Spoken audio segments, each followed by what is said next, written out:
manually operated weapon will fire each time the bolt is operated and the trigger is squeezed. It's an effective weapon, but its rate of fire is limited. It can fire only as fast as a man can open and close the bolt. However, the rate of fire can be greatly increased by using the force of the explosion to operate the bolt.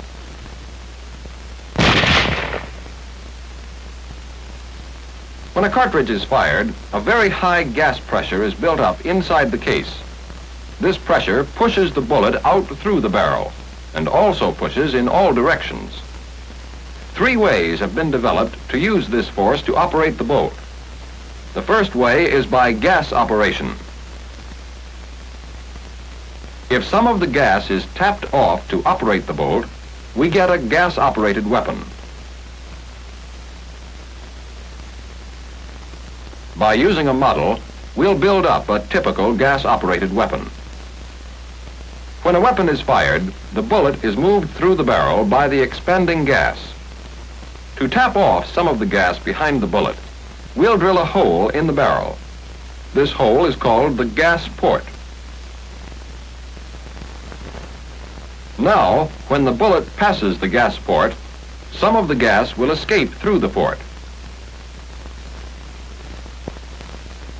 To make use of this gas, we'll direct it into a gas cylinder.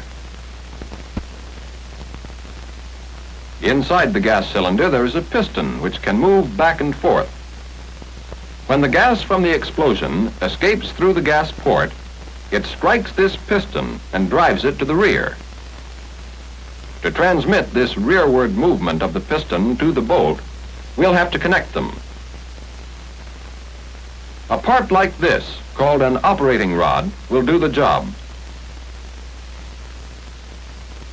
The rod is mounted with one end attached to the piston. It passes through the gas cylinder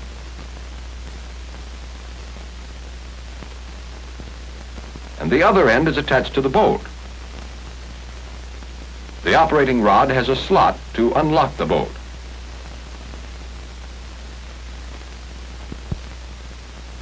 When the piston is forced back by the gas, it moves the operating rod. The operating rod moves back alone a short distance before opening the bolt. This gives the bullet time to leave the barrel, and when the bolt opens, no dangerous gas will escape to the rear. The rod moves back, and the slot cams the lug up and unlocks the bolt. As the movement continues, the rod pushes the bolt open. But that is only half the job. The bolt has to be closed again. One way to close it is to use a spring. We've placed the spring between the piston and the back end of the cylinder so that it is compressed with the bolt open. When the spring expands, it forces the piston forward, which pulls the operating rod forward and closes the bolt. Now let's see the whole action when we fire a round. Some of the gas escapes into the cylinder, driving the piston to the rear and compressing the spring. At the same time, the bolt is unlocked and then opened.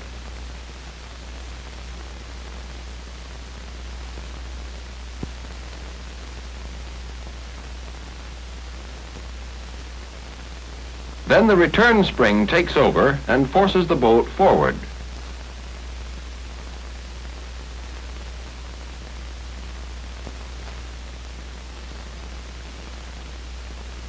The force of the explosion has been harnessed, so it does all the work of operating the bolt, and we have a gas-operated weapon.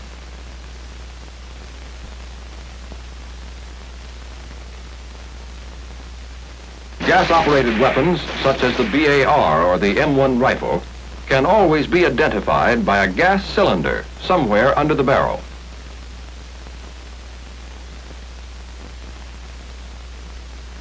The second way of using the power of the explosion to operate the bolt is called blowback operation. As the expanding gases drive the bullet out through the barrel, they also push the cartridge case back hard against the face of the bolt. If this pressure is used to blow the bolt open, we have a blowback-operated weapon. Let's build this type of operation on our model. To permit this blowback pressure to work on the bolt, let's remove the locking lug.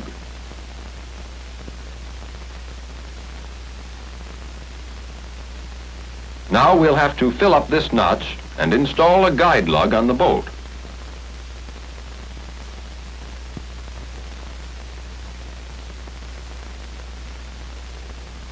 Now, when the weapon is fired, the bullet moves through the barrel and the bolt begins to open. However, the bullet leaves the barrel before the heavy bolt has opened enough to let any dangerous gas escape to the rear. To close the bolt, a return spring is again the simplest solution. We've attached the spring so that one end is braced against the receiver. The other end pushes against the bolt, and when the spring expands, it closes the bolt.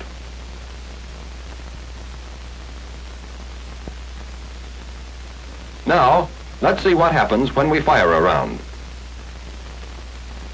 The bullet leaves the barrel before the bolt opens. As the bolt opens, the return spring is compressed. Then the spring expands and closes the bolt. Once again, we've used the power of the explosion to do all the work of operating the bolt. But blowback operation is used only with low-pressure cartridges, because high-pressure cartridges would require a very heavy bolt. Weapons of this type, such as the M3 submachine gun, can always be identified by one simple feature. There is no positive locking device on the bolt.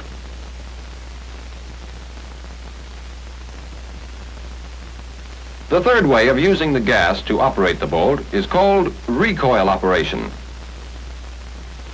As you know, most weapons recoil or kick against the shoulder of the man firing. If we use this movement to operate the bolt, we'll have a recoil-operated weapon.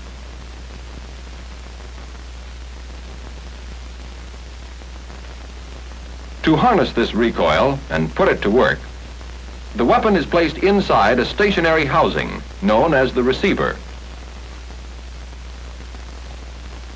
The part originally called the receiver now becomes the barrel extension.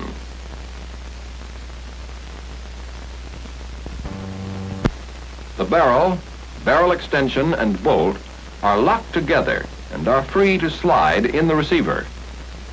Now the trick is to use this rearward movement to unlock and open the bolt.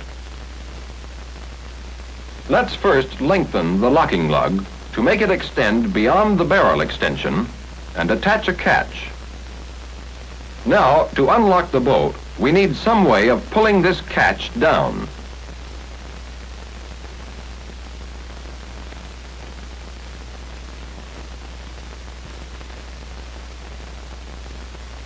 This cam will do the job.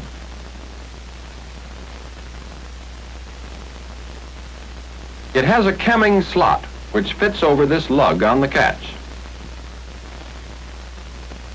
The cam is fastened to the stationary receiver. Now, when a round is fired, recoil sends the barrel extension and bolt to the rear. At the same time, the catch is cammed down and the bolt is unlocked. The barrel extension strikes the receiver, stops, and the bolt continues to the open position. To move the barrel extension and bolt forward, we'll again use a spring. With the bolt open, the spring is compressed. One end pushes against the bolt.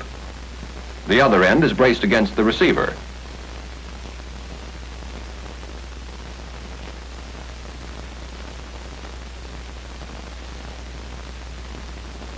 When the spring expands, it first closes the bolt, then pushes the barrel and the barrel extension forward. Let's watch the action again. As the bullet moves out of the barrel, recoil begins. It drives the barrel and barrel extension back, and the bolt is unlocked. When the barrel extension is stopped, the bolt continues back.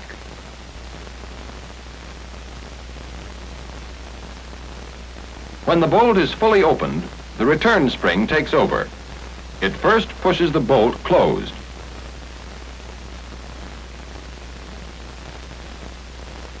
Then the catch slides up the slot and locks the bolt.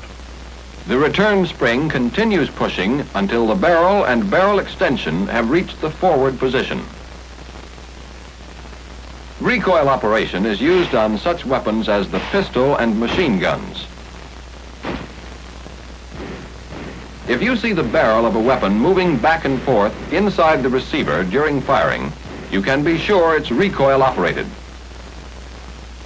Remember, there are 4 types of operation: manual, and the 3 types that use the force of the expanding gas. The gas-operated weapon taps off some of the high-pressure gas behind the bullet to unlock and open the bolt.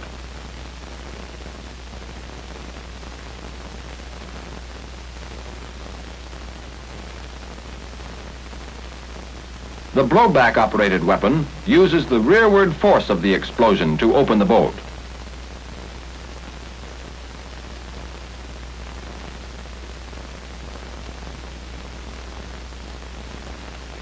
And the recoil-operated weapon uses the kick caused by the explosion to move the barrel and barrel extension back, unlocking and opening the bolt as it goes.